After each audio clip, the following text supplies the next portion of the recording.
Hi guys, I'm just going to do a quick little video to show you how to create a generic comment bank on Gradebook for our progress reports. It's going to be really helpful now that we've transitioned to the summary of learning, and I hope it's going to save you a lot of time in the process.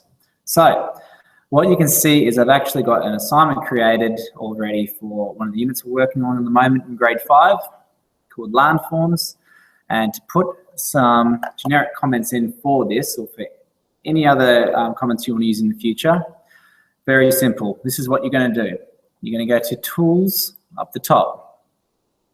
You're going to scroll down to Preferences. Now, as soon as you go to Preferences, the first thing that pops up is your comment bank. You can see that I've already started putting in some of the comments from the summary of learning that Jody and I have been working on. So, because I'm working on science, I'm going to create a generic science comment now. So I'm going to click Add. For the code, I'm going to put in Q1 for quarter 1. And the category, it doesn't actually really give you the option to drop down there. But I'm going to put in science, because it's a science comment that I want to do.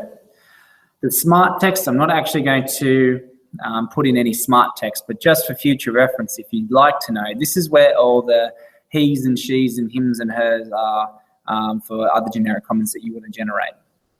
So for the comment, I am quite literally just going to copy and paste the information from the summary of learning doc that Jody and I have been working on.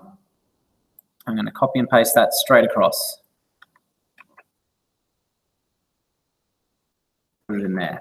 The only issue is, I know that we want to have bullet points, and we have that on our summary of learning document, but Gradebook doesn't actually let you do that. So I think it'd be cool to keep a bit of consistency along all the grade levels, that if we just did a dash and a space, then that would sort of sort that issue out. And I'm just going to put a dash and a space in for all the places where there was a bullet point before.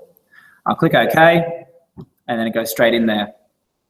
Always completely amendable as well. All you need to do is click on the one that you want to edit, and then click Edit, and then you can go in and you can change that up at any point.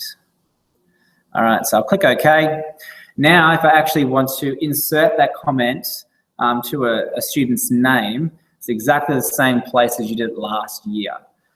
You're going to right-click where it says Final Grade, and you're going to go to Show Score Inspector. Now, when you're in there, you can already see my comments are already popping straight up.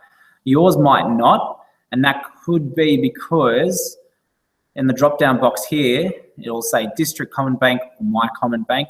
I think by default, it's set to District Comment Bank, and that's going to show nothing for you. So you just want to click the drop-down box and go to My Comment Bank. So this is all under the comments section. Sometimes it might also come up the score, but we want comment. So what I'm going to do is I'm just going to click Science, and I'm going to Insert Selected, and the summary of learning that I copied and pasted across just pops straight up there. I'll click Close, and that little C symbolizes that the comment is in there. If I want to double check, I'll just right click on it, go Show Score Inspector, and there it is. So pretty simple. Hopefully that saves you guys a bit of time. Stop by my room or send me an email and just let me know if you need any help with that or you have any questions. Thank you very much, guys.